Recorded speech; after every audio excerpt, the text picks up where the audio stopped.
당근으로 골드바를 판매하다가 음, 사기를 당한 것 같아요. 이 방식이 요즘 피해가 가장 많이 접수되는 수법입니다. 정미숙 씨는 그날도 평소처럼 집을 나섰습니다. 당근마켓에 올린 골드바 거래 때문이었죠. 은행 앞 카페에서 만난 사람은 너무나도 침착했고 거래는 정상적인 절차처럼 보였습니다. 금 검사를 마치고 확인만 하면 바로 끝난다는 말에 정미숙 씨는 현금 봉투를 테이블 위에 올려놓았습니다. 그리고 그 남자는 돌아오지 않았습니다. 그날 정미숙 씨는 골드바만 잃은 게 아니었습니다. 평생 모아온 전 재산과 노후에 대한 마지막 믿음까지 함께 사라졌습니다. 지금 이 이야기는 특별한 사람의 실수가 아닙니다.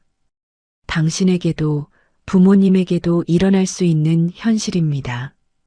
여러분, 요즘 시니어 노후자금 사기가 정말 심각합니다. 저희 우리 동네 사연방 채널은 실제 피해 사례를 바탕으로 여러분 돈을 지켜드리는 채널입니다. 구독해 두시면 비슷한 피해를 미리 막으실 수 있습니다. 지금 구독 버튼을 꼭 눌러주세요. 감사합니다. 정미숙 씨는 새벽에 눈을 떴습니다. 부엌 시계가 5시를 가리키고 있었어요. 잠이 더 오지 않아서 이불을 정리하고 거실로 나왔습니다. 거실은 어둡고 조용했죠. 창문 밖에서는 새벽 청소차 소리가 멀리서 들려왔습니다. 정미숙 씨는 가스레인지 옆에 놓인 메모장을 펼쳤습니다. 전기요금, 관리비, 병원비, 보험료 같은 항목이 빼곡했어요. 달마다 나가는 돈이 줄지 않았습니다. 남편 박영수 씨가 은퇴한 뒤부터는 더 그랬습니다. 연금이 들어오긴 하지만 예전처럼 여유가 생기진 않았죠. 정미숙 씨는 서랍을 열고 오래된 통장들을 꺼냈습니다. 통장에는 예금 만기 날짜가 적혀 있었습니다. 만기까지 시간이 남은 것도 있고 이미 만기가 지난 것도 있었어요. 그 옆에는 종이로 된 약정서들이 묶여 있었습니다. 정미숙 씨는 한 장씩 펼쳐보다가 다시 접었습니다. 글씨가 작아서 눈이 피곤해졌습니다. 이렇게만 봐서는 뭐가 얼마나 남았는지 감이 잘 오지 않았어요. 그녀는 잠시 멈추고 안방 쪽을 바라봤습니다. 남편은 아직 잠든 상태였습니다. 박영수 씨는 은퇴 후에도 아침에 늦게 일어나는 편이 아니었지만 요즘은 기운이 떨어져서 종종 더 누워 있었습니다. 정미숙 씨는 남편에게 걱정을 보이고 싶지 않았습니다. 특히 돈 얘기는 더 말하기가 어려웠죠. 요즘은 서로 말수가 줄어드는 날이 많았습니다. 정미숙 씨는 옷장을 열었습니다. 옷장 맨 아래쪽에는 낡은 이불 가방이 하나 있었습니다. 그 가방은 결혼할 때부터 쓰던 것이었어요. 가방을 꺼내면 어쩐지 마음이 무거워졌습니다. 그래도 오늘은 꺼내야 한다고 생각했습니다. 정미숙 씨는 가방을 거실 바닥에 놓고 지퍼를 천천히 열었습니다. 안에는 작은 철제 상자가 들어 있었습니다. 상자는 자물쇠가 달린 형태였고 열쇠는 따로 봉투에 넣어 보관해 두었습니다. 정미숙 씨는 봉투를 찾아 열쇠를 꺼냈습니다. 손끝이 조금 떨렸어요. 열쇠를 꽂고 돌리자 작은 딸깍 소리가 났습니다. 상자를 열었을 때 반짝이는 금빛이 눈에 들어왔습니다. 골드바 2개가 비닐 케이스에 담겨 있었습니다. 금반지, 금목걸이, 금귀걸이도 작은 지퍼백에 나눠 들어 있었어요. 정미숙 씨는 골드바 케이스를 손에 들었습니다. 케이스가 차갑고 단단했습니다. 그 무게가 왠지 마음을 누르는 것처럼 느껴졌습니다. 그녀는 한동안 말없이 골드바를 내려다봤습니다. 이 금은 정미숙 씨가 조금씩 모아둔 것이었습니다. 명절에 받은 돈을 쪼개서 샀고 가끔은 반찬가게 일을 도와본 돈을 더해 샀습니다. 어떤 때는 자녀 결혼 준비로 정신이 없어서 잊고 지내기도 했어요. 하지만 금은 항상 마지막에 남는다고 믿었습니다. 정미숙 씨에게 금은 쓰지 않고 지키는 돈이었습니다. 통장에 넣어두면 어느새 빠져나가는 돈과는 다르다고 생각했죠. 정미숙 씨는 휴대전화를 켰습니다. 금 시세를 확인하기 위해서였습니다. 검색창에 오늘 금 시세를 입력했습니다. 여러 결과가 나왔고 매입가와 판매가가 다르게 표시되어 있었습니다. 정미숙 씨는 숫자를 보면서도 바로 이해가 되지 않았어요. 매입가가 있고 부가세가 있고 수수료가 있다는 말이 보였습니다. 그녀는 화면을 위아래로 내리며 같은 숫자를 여러 번 확인했습니다. 아침이 밝아오자 정미숙 씨는 시장에 갈 준비를 했습니다. 집 근처 재래시장은 오전에 사람이 많아지기 전이 움직이기 편했습니다. 그녀는 평소처럼 장바구니를 들고 나갔어요. 시장 입구에는 생선가게, 채소가게가 줄지어 있었습니다. 단골 채소가게 아주머니는 정미숙 씨를 보고 인사를 건넸습니다. 정미숙 씨는 늘 하던 대로 필요한 채소를 고르고 값을 치렀습니다. 하지만 머릿속은 계속 금 생각으로 가득했습니다. 시장을 돌아다니는 동안 정미숙 씨는 금은방 간판을 몇 번이나 바라봤습니다. 금은방 앞에는 가격표가 전광판처럼 붙어 있었어요. 그 숫자는 아까 휴대전화에서 본 숫자와 비슷하면서도 조금 달랐습니다. 정미숙 씨는 안으로 들어갈까 하다가 멈췄습니다. 유리문 안쪽이 너무 밝고 직원들이 바쁘게 움직이는 모습이 보였기 때문입니다. 들어가서 이것저것 물어보면 괜히 무식해 보일까봐 겁이 났습니다. 그냥 집에 가서 다시 알아보자고 생각했어요. 집에 돌아오니 남편이 거실에 앉아 있었습니다. TV에서는 오전 뉴스가 나오고 있었어요. 박영수 씨는 리모컨을 들고 채널을 돌리다가 멈췄습니다. 정미숙 씨는 장바구니를 부엌에 내려놓고 조용히 움직였습니다. 남편은 별말이 없었습니다. 정미숙 씨도 금 얘기를 꺼내지 않았죠. 대신 점심 반찬을 준비하는 척하며 마음을 가라앉혔습니다. 점심이 지나고 정미숙 씨는 다시 철제 상자를 꺼냈습니다. 이번에는 골드바 케이스를 꺼내 사진을 찍었습니다. 정면, 옆면, 뒷면을 번갈아 찍었어요. 금반지도 하나씩 꺼내서 대략적인 모양을 확인했습니다. 그녀는 금에 찍힌 작은 각인들을 잘 보려고 돋보기를 찾아봤습니다. 돋보기로 보니 작은 글씨가 조금 더 선명해졌습니다.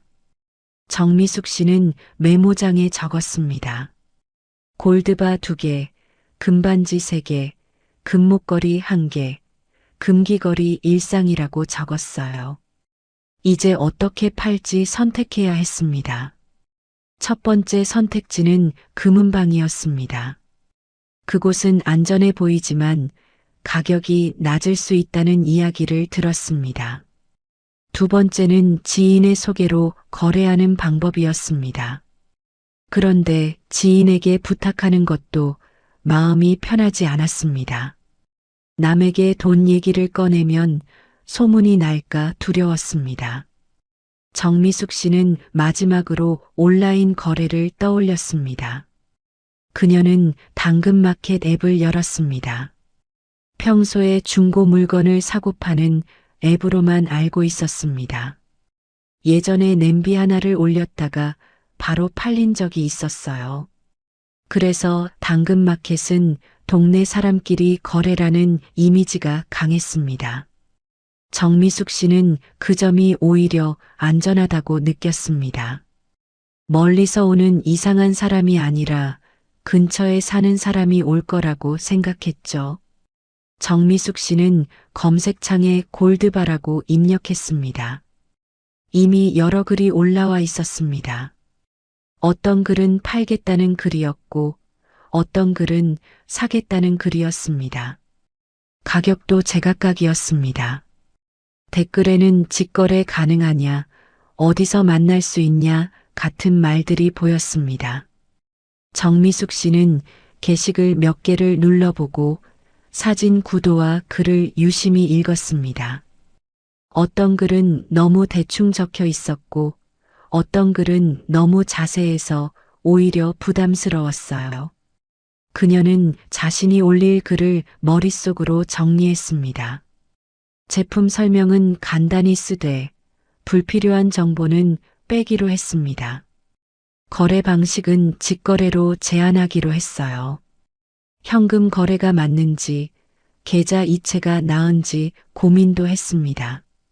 정미숙 씨는 계좌로 받으면 기록이 남아서 더 안전할 것 같기도 했습니다. 하지만 거래 상대가 계좌로 보내지 않고 현금을 원할 수도 있다고 생각했죠.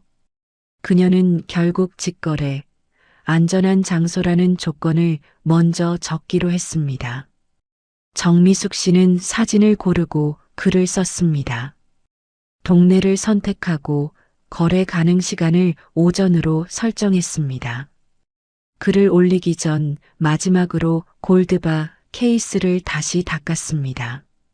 손자국이 남아있을까봐 조심했어요. 그녀는 게시 버튼을 누르기 전에 손가락을 잠깐 멈췄습니다. 이게 단순한 중고 거래처럼 보이지만 사실은 자신에게 가장 큰 돈이 걸린 일이었기 때문입니다. 정미숙 씨는 깊게 숨을 들이쉬고 게시 버튼을 눌렀습니다. 게시글이 올라간 뒤 화면이 조용히 바뀌었습니다. 정미숙 씨는 휴대전화를 내려놓고 잠깐 앉아 있었습니다. 그리고 다시 휴대전화를 들었습니다. 혹시 바로 연락이 올까봐 확인한 겁니다. 몇 분이 지나자 알림이 하나 뜨기 시작했습니다. 정미숙 씨는 알림을 누르기 직전 철제 상자를 다시 닫았습니다. 상자를 닫는 소리가 유난히 크게 들렸습니다. 그 소리와 함께 그녀의 하루는 완전히 다른 방향으로 움직이기 시작했습니다. 정미숙 씨의 휴대전화가 짧게 울렸습니다. 당근마켓 알림 표시가 화면 위에 떠 있었어요. 그녀는 바로 누르지 않고 잠시 숨을 고릅니다. 마치 중요한 전화를 받기 전처럼 마음이 조급해졌습니다. 정미숙 씨는 소파에 앉아 휴대전화를 두 손으로 잡았습니다. 알림을 열자 메시지 하나가 도착해 있었습니다.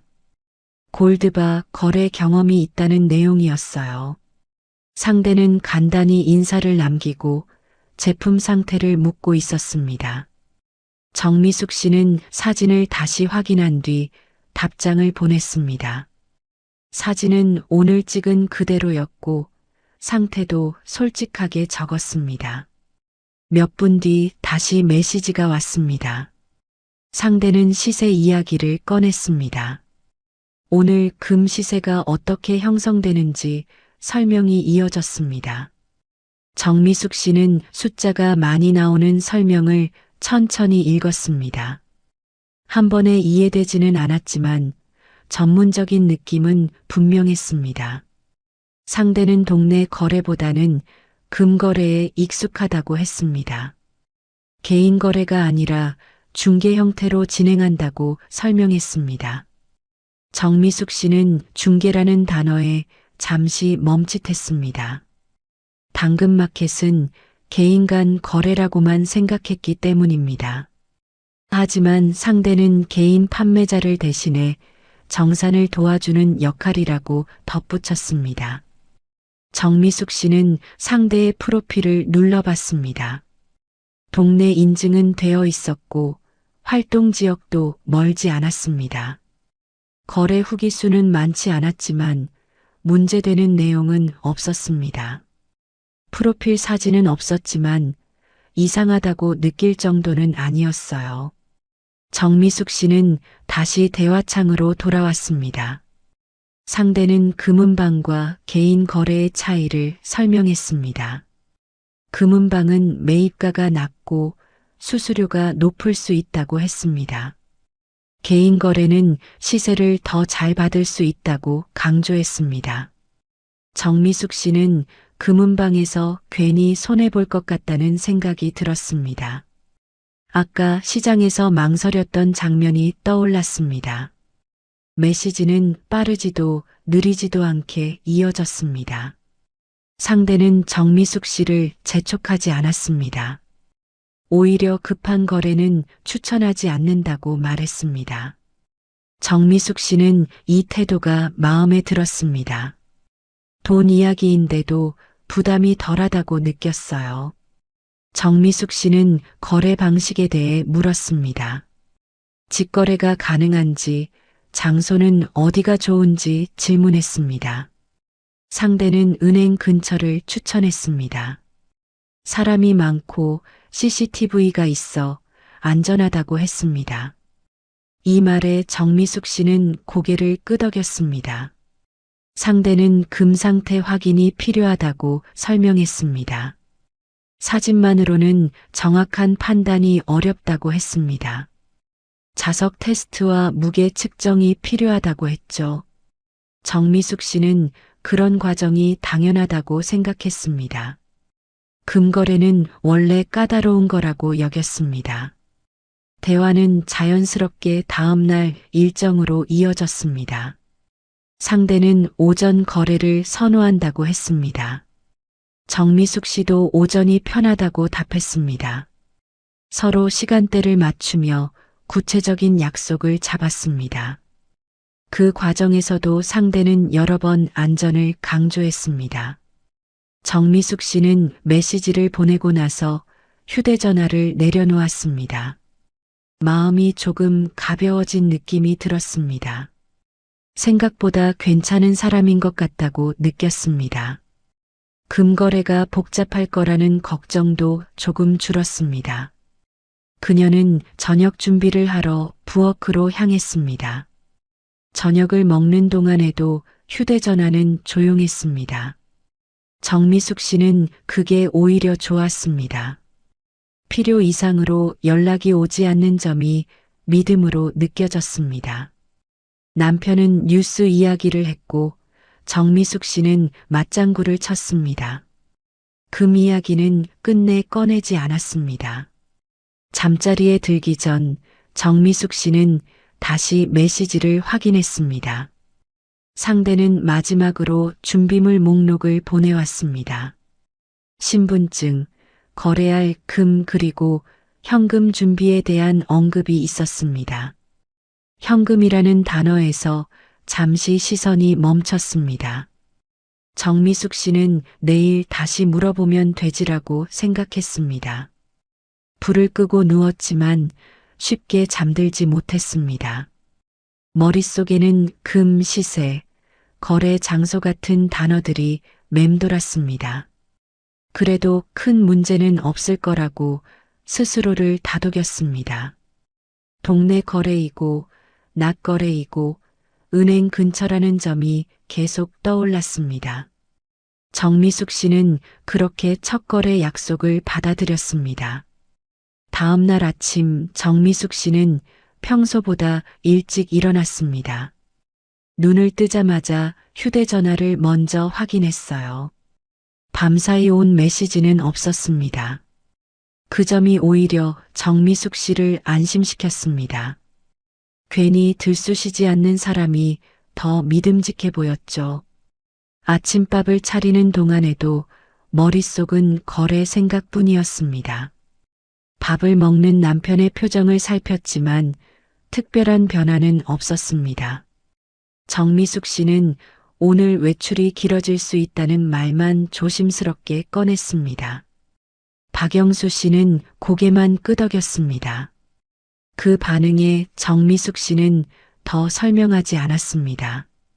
식사를 마친 뒤 휴대전화가 다시 울렸습니다. 전날 연락했던 그 계정이었습니다. 거래 전에 절차를 다시 정리해 주겠다는 내용이었습니다. 정미숙 씨는 소파에 앉아 메시지를 천천히 읽기 시작했습니다. 이번 메시지는 전날보다 훨씬 길었습니다.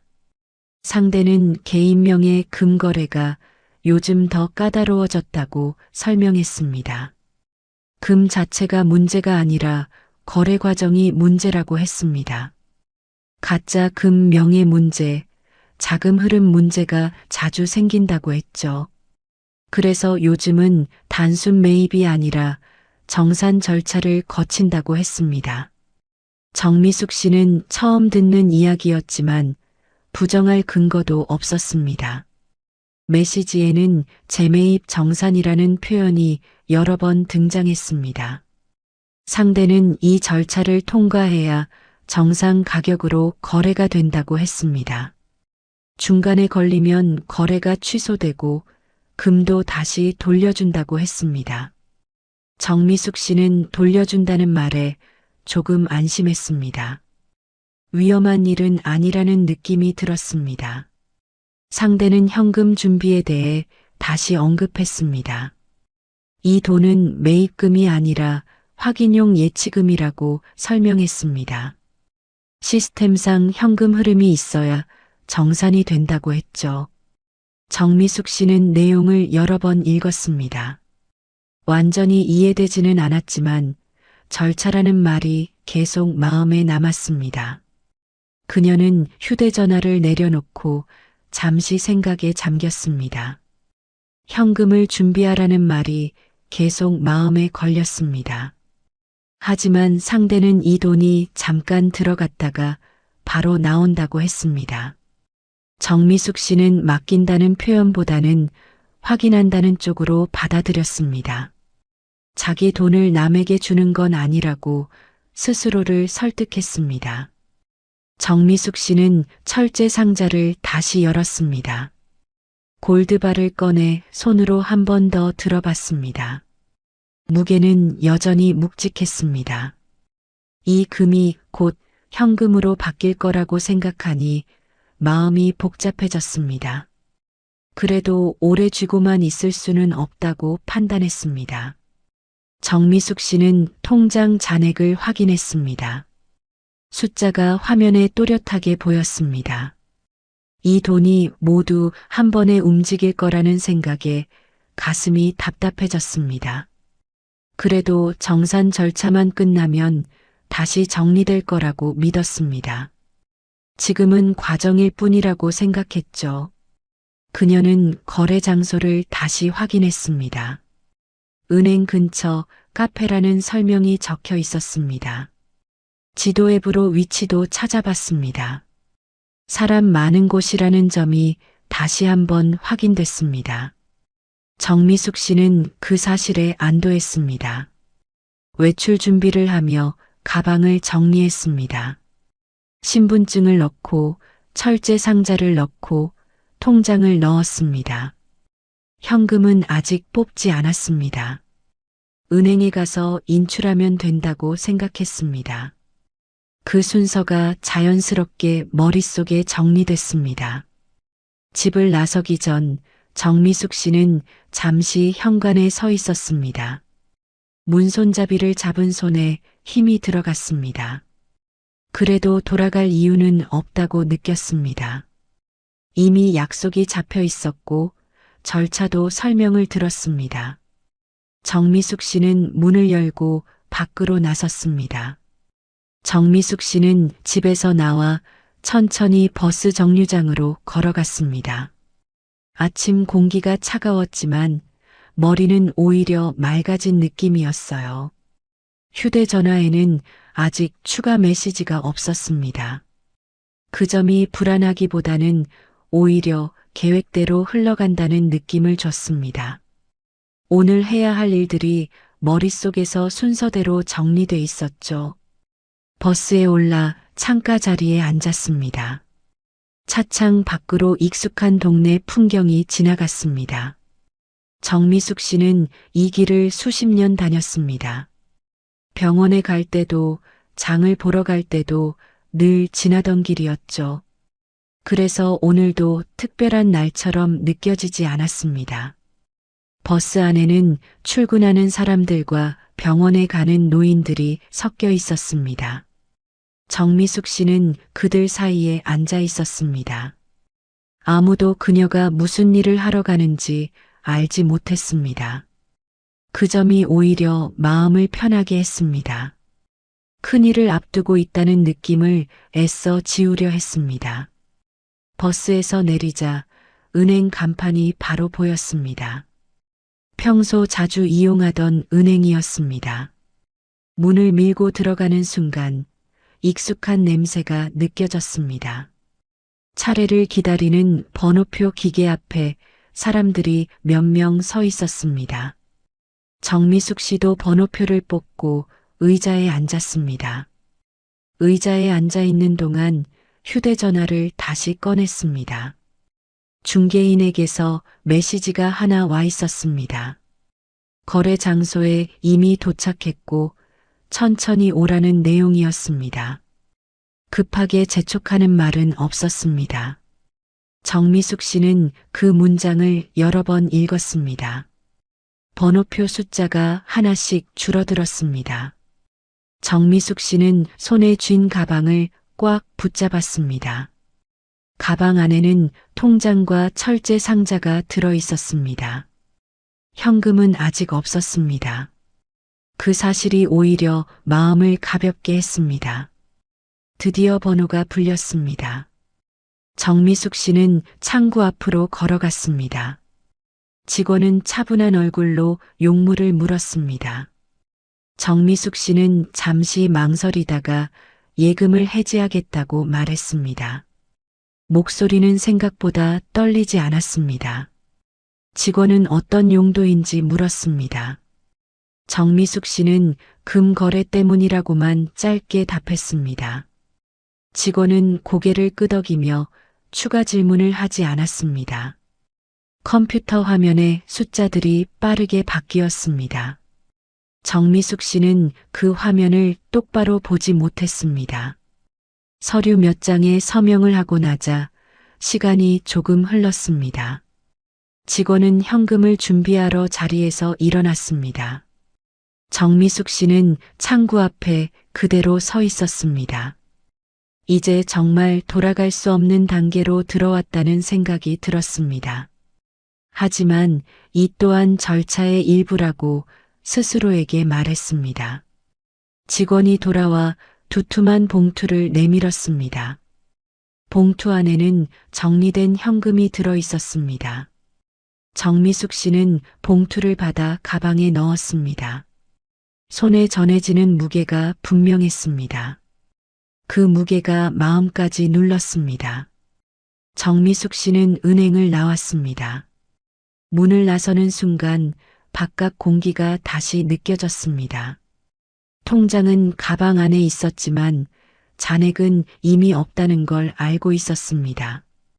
그래도 이 돈은 곧 다시 정리될 거라고 믿었습니다. 지금은 잠시 이동 중일 뿐이라고 생각했습니다. 은행에서 몇 걸음만 걸으면 카페가 있었습니다. 약속 장소는 바로 그곳이었습니다. 유리창 너머로 사람들이 앉아 있는 모습이 보였습니다. 밝은 낮이었고 주변은 분주했습니다. 정미숙 씨는 이곳이 위험한 장소라고는 전혀 느끼지 못했습니다. 카페 문을 열기 전 휴대전화가 다시 울렸습니다. 중개인이 도착 여부를 묻는 메시지였습니다. 정미숙 씨는 지금 앞에 있다고 답했습니다. 손잡이를 잡은 손에 힘이 들어갔습니다. 그녀는 문을 밀고 카페 안으로 들어갔습니다. 카페 안은 생각보다 조용했습니다. 점심시간이 조금 지난 시각이라 손님이 많지 않았습니다. 정미숙 씨는 안쪽 테이블에 앉아 있는 남자를 바로 알아봤습니다. 그가 고개를 들어 정미숙 씨를 확인했습니다. 서로 인사를 나누고 마주 앉았습니다. 남자는 깔끔한 옷차림이었습니다. 가방 하나를 옆에 두고 있었고 테이블 위에는 아무것도 없었습니다.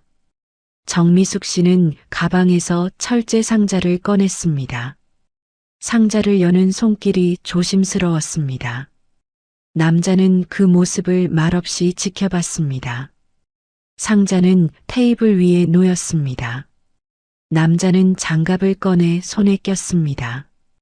작은 저울과 자석, 휴대용 검사 도구를 가방에서 꺼냈습니다. 정미숙 씨는 그런 준비가 되어 있다는 점에 안심했습니다. 아무 생각 없이 고개를 끄덕였습니다. 검사는 순서대로 진행됐습니다. 무게를 재고 자석 반응을 확인하고 표면을 살폈습니다. 남자는 고개를 끄덕이며 이상이 없다고 판단했습니다. 정미숙 씨는 그 말에 어깨에 힘이 조금 풀렸습니다. 금이 문제없다는 확인이 먼저였기 때문입니다. 남자는 이제 정산 단계로 넘어간다고 했습니다.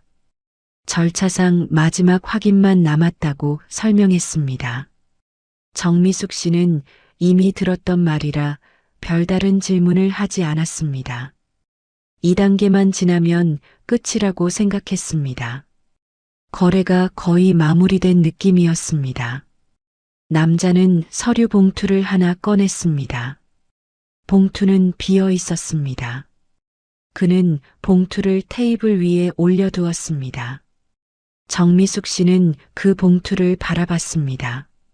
어쩐지 낯선 물건처럼 느껴졌습니다. 남자는 현금 예치 확인이 필요하다고 설명했습니다. 이 과정이 없으면 정산 시스템이 열리지 않는다고 했습니다. 정미숙 씨는 다시 한번 그 설명을 떠올렸습니다. 잠깐 확인만 하고 바로 끝난다는 말이 머릿속을 맴돌았습니다. 그녀는 가방을 열었습니다. 현금 봉투를 꺼내 테이블 위에 올려놓았습니다. 봉투가 테이블에 닿는 소리가 또렷하게 들렸습니다. 정미숙 씨는 손을 떼지 못하고 잠시 붙잡고 있었습니다. 이 순간이 길게 느껴졌습니다. 그러나 남자는 재촉하지 않았습니다. 정미숙 씨는 봉투에서 손을 뗐습니다. 남자는 봉투를 열어 안을 확인했습니다.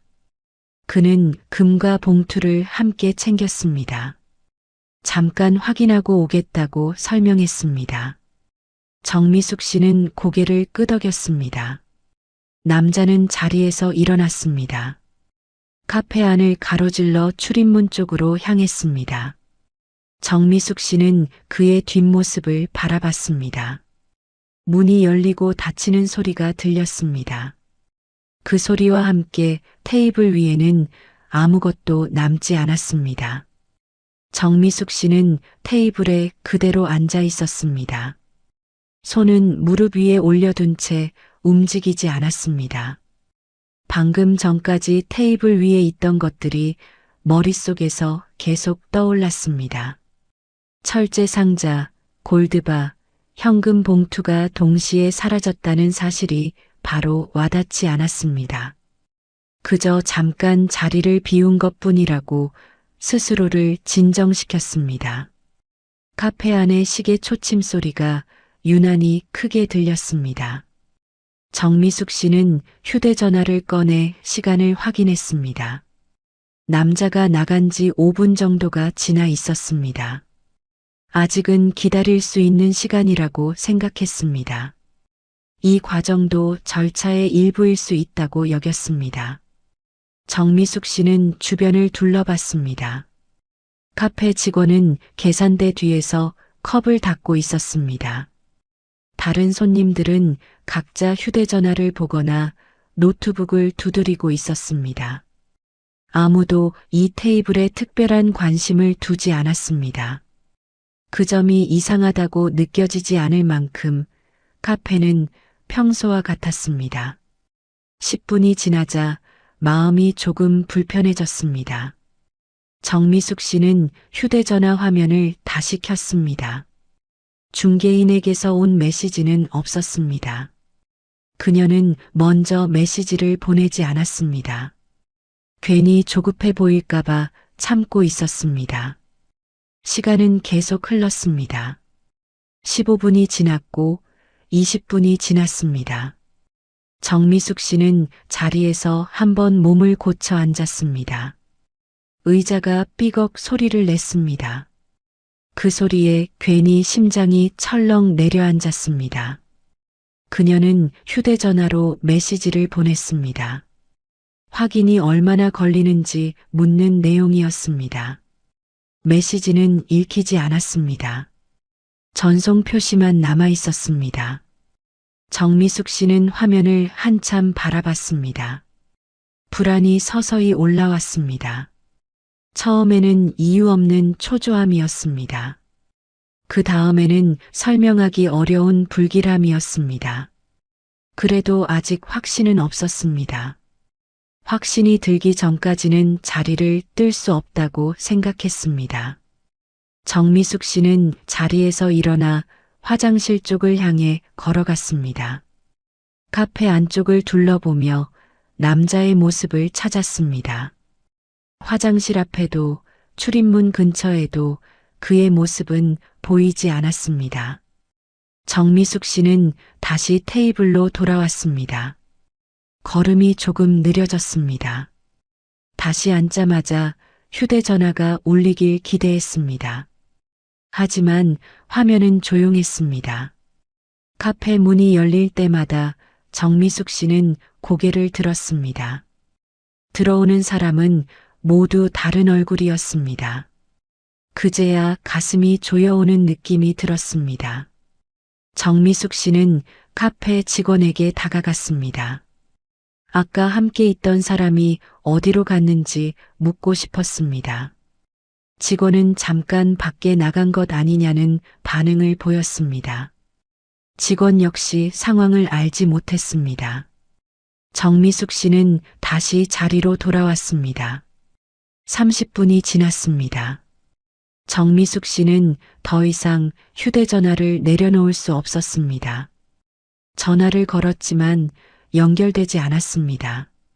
신호만 가고 받지 않는 상태였습니다. 그제야 그녀는 이 자리가 잘못됐다는 걸 느끼기 시작했습니다. 정미숙 씨는 가방을 열었습니다. 안에는 아무것도 없었습니다. 현금도 철제 상자도 금도 없었습니다. 가방은 가벼웠습니다. 그 가벼움이 너무 낯설게 느껴졌습니다. 카페 안의 소음이 갑자기 크게 들렸습니다. 컵 부딪히는 소리, 문 여닫는 소리, 사람들 말소리가 한꺼번에 밀려왔습니다. 정미숙 씨는 숨을 깊게 들이쉬었습니다. 가슴이 답답해졌습니다. 이제는 더 기다릴 이유가 없다는 걸 알았습니다. 정미숙 씨는 카페를 나섰습니다. 밖으로 나오자 햇빛이 눈부셨습니다. 불과 조금 전까지 안전하다고 느꼈던 장소가 낯설게 보였습니다. 주변을 둘러봐도 그 남자는 보이지 않았습니다. 정미숙 씨는 그 자리에 잠시 서 있었습니다.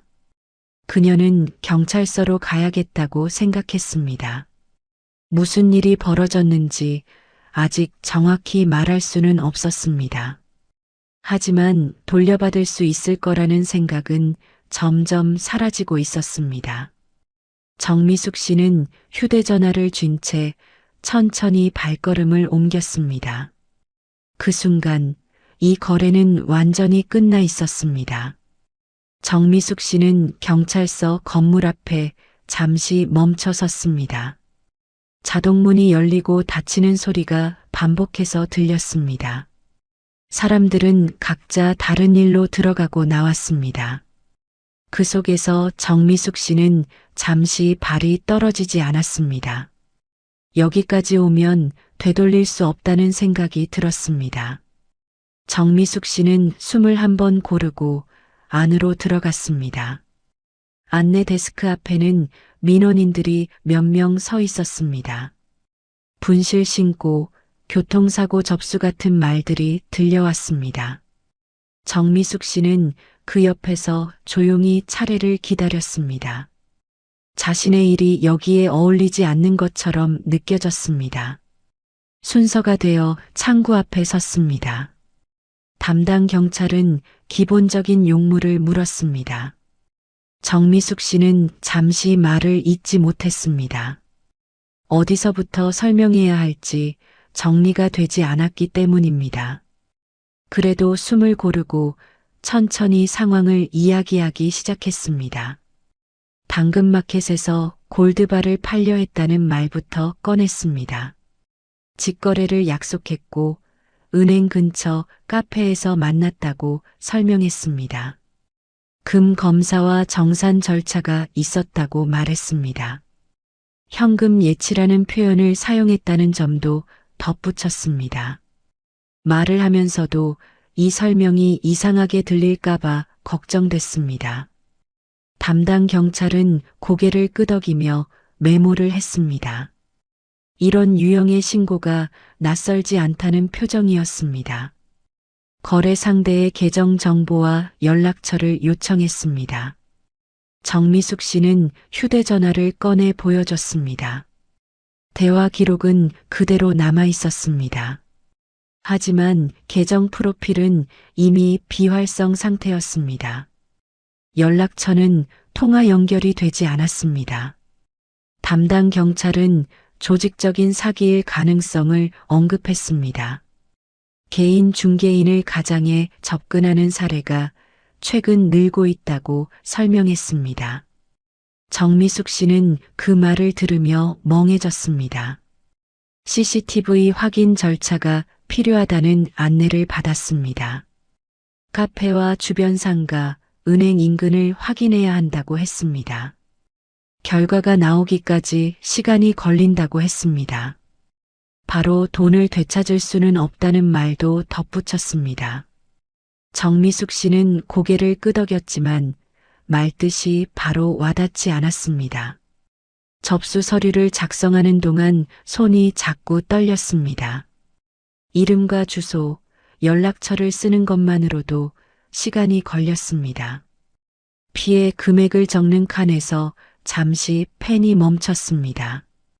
숫자를 적는 순간 현실이 확실해질 것 같았기 때문입니다. 결국 그대로 적었습니다. 서류를 제출하자 접수 번호가 나왔습니다. 담당 경찰은 연락을 기다리라고 했습니다. 정미숙 씨는 그 말을 여러 번 되새겼습니다. 기다리라는 말밖에 할 수 없는 상황이라는 걸 알게 됐습니다. 그녀는 자리에서 천천히 일어났습니다. 경찰서를 나서자 해가 조금 기울어 있었습니다. 밖은 여전히 평소와 같은 거리였습니다. 사람들은 아무 일 없다는 듯 걸어 다녔습니다. 정미숙 씨만 혼자 다른 세상에 있는 느낌이 들었습니다. 발걸음이 무거워졌습니다. 집으로 돌아가는 버스 안에서 휴대전화를 계속 확인했습니다. 혹시라도 메시지가 와 있을까 기대했습니다. 하지만 화면은 조용했습니다. 그 침묵이 점점 길어졌습니다. 기대는 서서히 포기로 바뀌고 있었습니다. 집 앞에 도착했을 때 불이 켜져 있었습니다. 남편이 먼저 돌아와 있었습니다. 정미숙 씨는 문 앞에서 잠시 멈췄습니다. 지금 무슨 말을 해야 할지 떠오르지 않았습니다. 아직은 말할 준비가 되지 않았다고 느꼈습니다. 정미숙 씨는 아무 일 없다는 얼굴로 집에 들어갔습니다. 가방을 내려놓았지만 안이 비어 있다는 사실이 계속 떠올랐습니다. 남편은 저녁 이야기를 했습니다. 정미숙 씨는 고개만 끄덕였습니다. 그날 밤 그녀는 거의 잠들지 못했습니다. 며칠이 지나도 상황은 달라지지 않았습니다. 경찰서에서 연락은 오지 않았고 휴대전화는 늘 조용했습니다. 정미숙 씨는 하루에도 몇 번씩 통화 기록과 메시지를 확인했습니다. 이미 끊긴 번호라는 사실을 알면서도 손이 먼저 움직였습니다. 그 행동이 의미 없다는 걸 알면서도 멈출 수 없었습니다. 집안에서는 평소와 같은 시간이 흘렀습니다. 아침을 차리고 빨래를 하고 텔레비전을 켰습니다. 남편은 신문을 보며 시국 이야기를 했습니다. 정미숙 씨는 맞장구를 쳤지만 내용은 귀에 들어오지 않았습니다. 머릿속에는 늘 같은 장면이 반복됐습니다. 현금 봉투를 내려놓던 순간이 떠올랐습니다. 손을 떼지 못하고 있던 그 짧은 시간이 자꾸 생각났습니다. 그때 왜 한 번 더 물어보지 않았는지 스스로를 책망했습니다. 하지만 이미 지나간 일이었습니다. 후에는 시간이 갈수록 더 선명해졌습니다.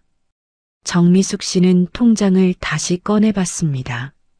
잔액은 여전히 변하지 않았습니다. 0원이라는 숫자가 화면에 그대로 남아 있었습니다.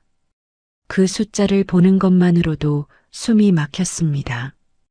그녀는 통장을 덮어 서랍 깊숙이 넣었습니다. 남편은 어느 날 생활비 이야기를 꺼냈습니다. 다음 달 지출을 어떻게 해야 할지 묻는 말이었습니다. 정미숙 씨는 대답하지 못했습니다. 말을 꺼내는 순간 모든 것이 드러날 것 같았습니다. 그녀는 피곤하다고만 말하고 자리를 피했습니다. 밤이 되면 잠이 오지 않았습니다. 불을 끄고 누우면 생각이 더 많아졌습니다.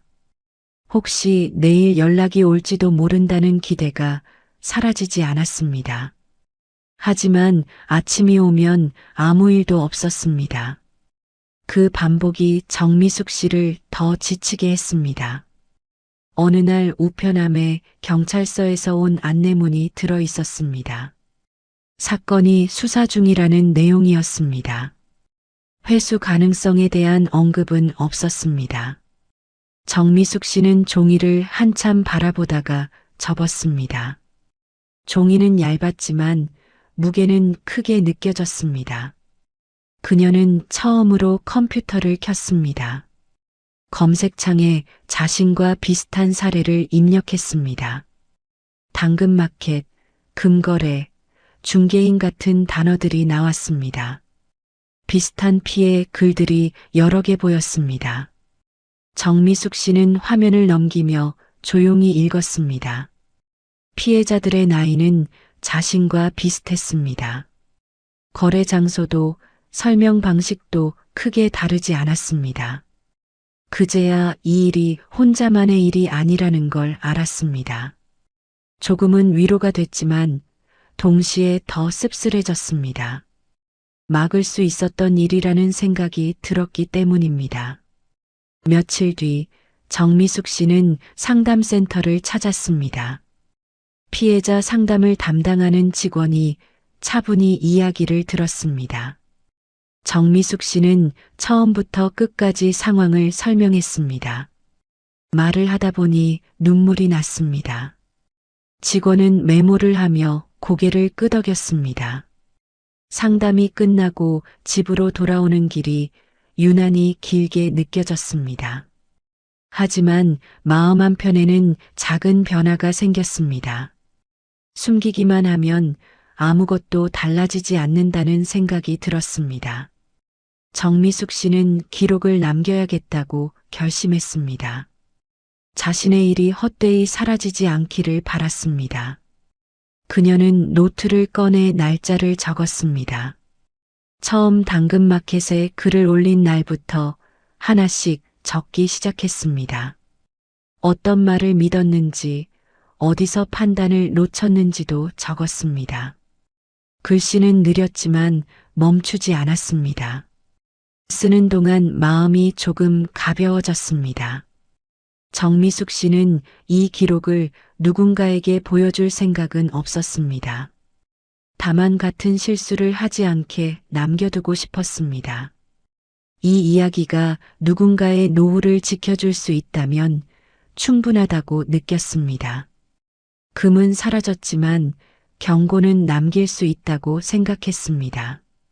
정미숙 씨는 마지막 줄을 적고 펜을 내려놓았습니다. 정미숙 씨의 이야기는 특별하지 않습니다. 요즘은 누구나 겪을 수 있는 일이 됐습니다. 당근마켓, 직거래, 골드바 같은 말들은 더 이상 낯설지 않죠. 문제는 돈이 아니라 과정이었습니다. 확인이라는 말, 절차라는 말, 잠깐이라는 말이 판단을 흐리게 만들었습니다. 사람을 믿은 게 아니라 말로 포장된 구조를 믿은 겁니다. 정미숙 씨도 처음부터 큰 돈을 맡기려던 건 아니었습니다. 그저 자신의 돈을 정리하려 했을 뿐이죠. 하지만 한 번의 선택이 노후 전체를 흔들어 버렸습니다. 이 이야기를 듣고 계신 분들께 꼭 말씀드리고 싶습니다. 아무리 그럴듯한 설명이라도 돈을 건네는 순간 거래는 끝입니다. 돌려받을 돈이라는 말은 가장 위험한 말입니다. 혹시 지금 비슷한 거래를 고민하고 계시다면 잠시 멈추고 이 이야기를 한 번 더 떠올려 주세요. 그리고 가족에게, 은행에, 경찰에 먼저 물어보시길 바랍니다. 정미숙 씨는 오늘도 기록을 남기고 있습니다. 누군가의 노후가 무너지지 않기를 바라면서요. 이 이야기가 그 첫 번째 경고가 되길 바랍니다. 여러분의 구독 하나가 누군가의 노후를 지키는데 큰 힘이 됩니다. 지금 구독과 좋아요 꼭 눌러주시고 다음 사연에서 또 찾아뵐게요. 감사합니다.